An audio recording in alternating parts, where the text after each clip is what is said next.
Hello, I'm Dr. Fred Southwick. Call me Dr. Fred. I'm an infectious disease specialist who is very concerned about the welfare of children in Florida. Although I am primarily an adult infectious disease expert, in 1983 and 1984, I served as an ID consultant for the Massachusetts General Hospital Pediatric Service. I wanted to share my frontline perspective of what is at stake with the ending of requirements to vaccinate all school-age children for the dangerous bacterium Haemophilus influenzae. My consultations were conducted during the 2 years prior to the release of the HIV vaccine, Hemophilus Influenza B vaccine, shown in red. H. influenza, often abbreviated H. flu, is a small gram-negative bacterium that is highly invasive in children, and the U.S. at that time caused approximately 20,000 serious infections each year. Upon administration of the HIV vaccine, by 2016, 94% of children were vaccinated, achieving what epidemiologists describe as herd immunity, defined as immunizing a sufficiently large percentage of the population to block the spread of infection from human to human. As you can see in the two right-hand columns in red, this is exactly what happened. The number of serious H. flu invasive infections dropped from 20,000 per year to 38, greater than a 99% decrease. And I understand that my pediatric colleagues no longer see infections with this organism in their practices. How did the HIV vaccine achieve this remarkable outcome? Researchers know this vaccine generates strong immunity in the mucosa of the throat and nose and airways.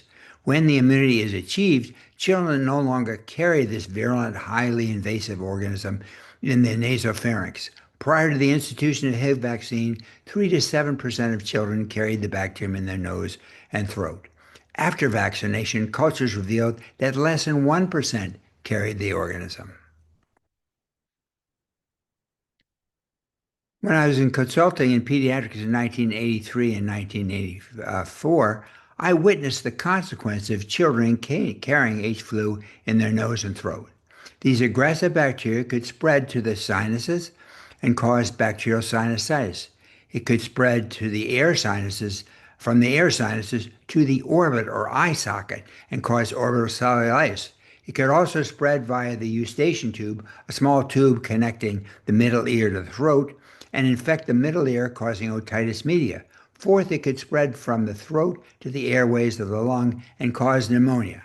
Now let's look at examples of each of these infections. Here is a CT scan of the air sinuses, a front to back view. On the left arrow labeled 1 points to the right maxillary sinus that is filled with fluid, making the sinus appear gray on X-ray. Compare this sinus to the left maxillary sinus, which is primarily black because it contains air rather than fluid. Look at the number 2 arrow, which points to the sinus next to the nose called the ethmoid sinus. It is also gray, filled with fluid. Notice that it is adjacent or right next to the orbit of the eye. An infection can spread from across the thin wall separating the sinus from the orbit and infect the orbit, causing orbital cellulitis. Here is an example of severe H. flu orbital cellulitis. Note the bulging eye and crusting of the eyelid. This is very painful and can paralyze the eye muscles and even lead to blindness. Here is a picture of a young child suffering from middle ear infection due to H. flu, called otitis media. This infection can be extremely painful and is often associated with fever.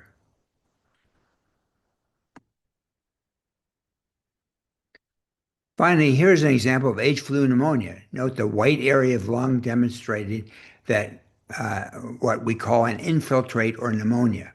The infected area of the lung is filled with pus and bacteria. Pneumonia usually causes a severe cough and fever, and in very severe cases can result in shortness of breath. It is a very frightening infection for children and adults. Children who carry the bacterium can also have bacteria infecting the lung, ears, and sinus and orbit then spread to the bloodstream and cause sepsis. Bacteria in the blood can lodge in a child's long bones, resulting in osteomyelitis. And finally, and most feared, bacteria in the bloodstream can invade the lining of the brain called the meninges and cause bacterial meningitis, a disease of sudden onset that can cause deafness, intellectual impairment, and death.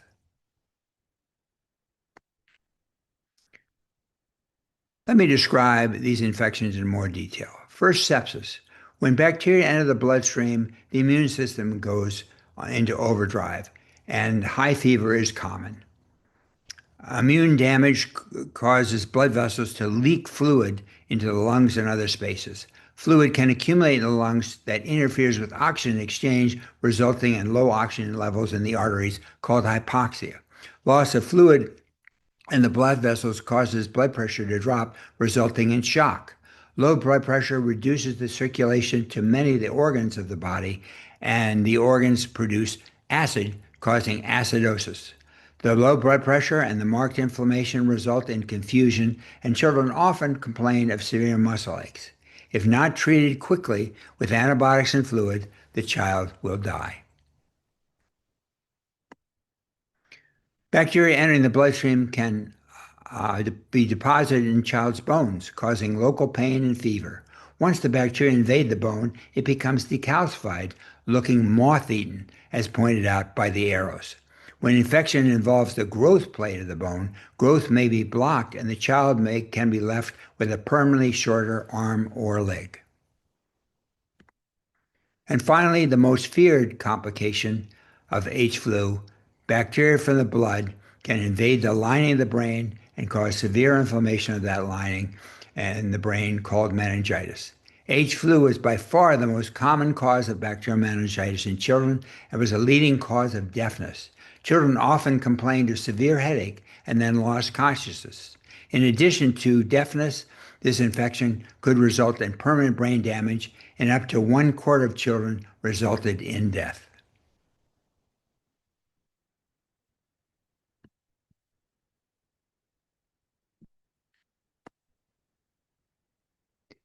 If we love our children, and I know we do, we cannot allow them to once again suffer the consequences of this devastating infection.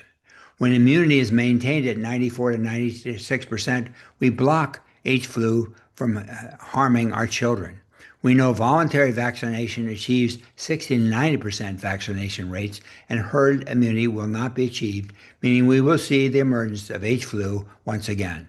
The personal costs for our children, their parents, and society are prohibitively high. If no action is taken, the Hib vaccine will no longer be required in Florida schools beginning in December of 2025. Stand up for vaccination requirements. Contact your state legislators. Our children's health and happiness depend on it. Thank you.